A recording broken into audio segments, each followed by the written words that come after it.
Hi, this is Christian, and welcome to NFL Updates Express, your weekly dose of NFL news. Coming your way, Week 3 predictions.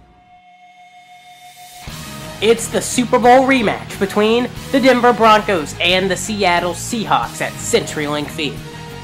Now, we already know what happened the last time these teams played in the regular season / playoffs, with the Denver Broncos getting destroyed by the Seattle Seahawks 43-8. This time around, it should be a little bit different.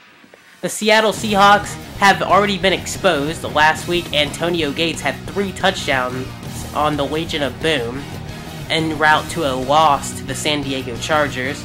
And the Denver Broncos, on the other hand, are undefeated, and they look not as explosive as last year without Wes Welker, but since Welker is coming back, they should be right back on track where they are. This will be a great matchup to see Russell Wilson and Peyton Manning, but I think in Seattle, where the Seahawks never lose, I think that the Seattle Seahawks will come out on top. Dylan's prediction is the Seattle Seahawks. It's the San Francisco 49ers and the Arizona Cardinals.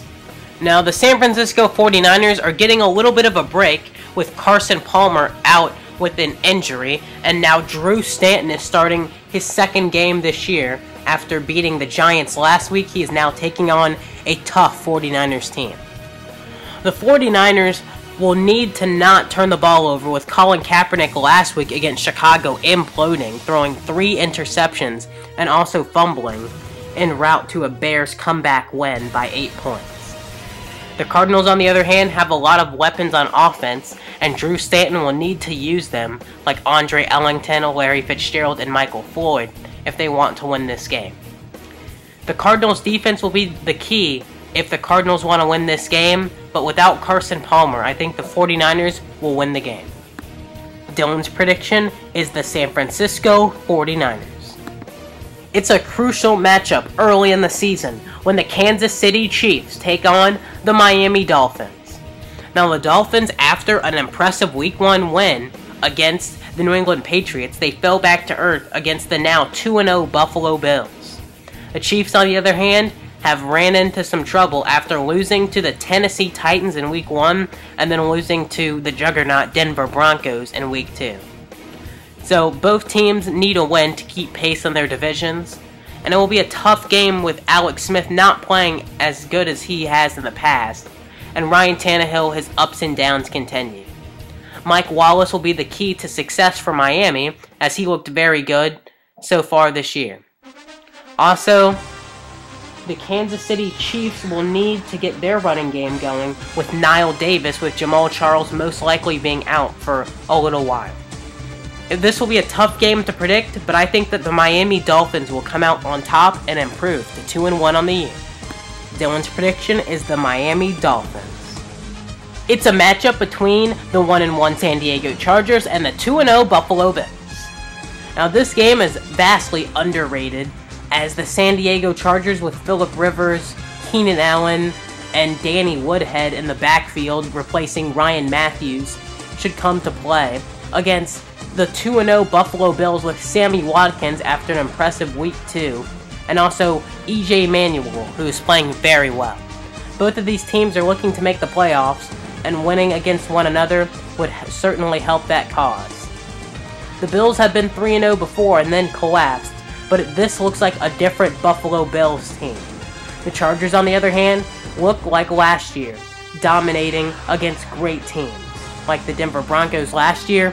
This year, they beat the Super Bowl champion Seattle Seahawks in San Diego, with Antonio Gates leading the way with 3 touchdown receptions.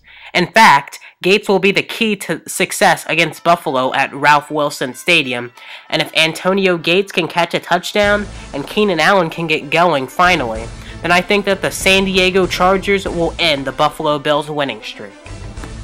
Dylan's prediction is the San Diego Chargers.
The player of the week is Indianapolis quarterback Andrew Luck.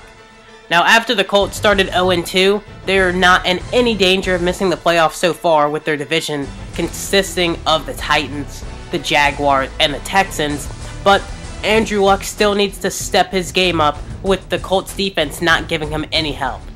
Can the Colts rebound and make the playoffs? Well, we'll just have to find out.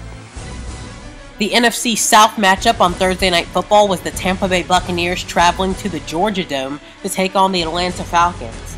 But the Buccaneers were sent home early, as it was 35-0 at halftime, and it resulted in a 56-14 win for the Atlanta Falcons. The Buccaneers' defense, special teams, and offense just did not come to play. Devin Hester broke the all-time record by Deion Sanders, and it was a great day for the Falcons as they improved to 2-1. The Buccaneers dropped to 0-3. Week 2 was a great one. And we first started out with Thursday Night Football last week when the Ravens beat the Steelers 26-6. We also had the Bills over the Dolphins, the Redskins over the Jaguars, the Cardinals over the Giants, the Cowboys over the Titans, the Saints losing to the Browns, and probably the biggest upset of the week, the Patriots over the Vikings, the Bengals over the Falcons, the Panthers over the Lions, the Chargers upset win over the Seahawks, the Rams upset win over the Buccaneers, the Texans over the Raiders, the Packers over the Jets, the Broncos over the Chiefs, the Bears over the 49ers, and the Eagles over the Colts. The game of the week was Saints versus Browns, and the upset of the week was Chargers versus Seahawks. My season predictions so far are 17-15, and Dylan's predictions are 18-14 on the year so far. Our prediction records for this week were both 8-8.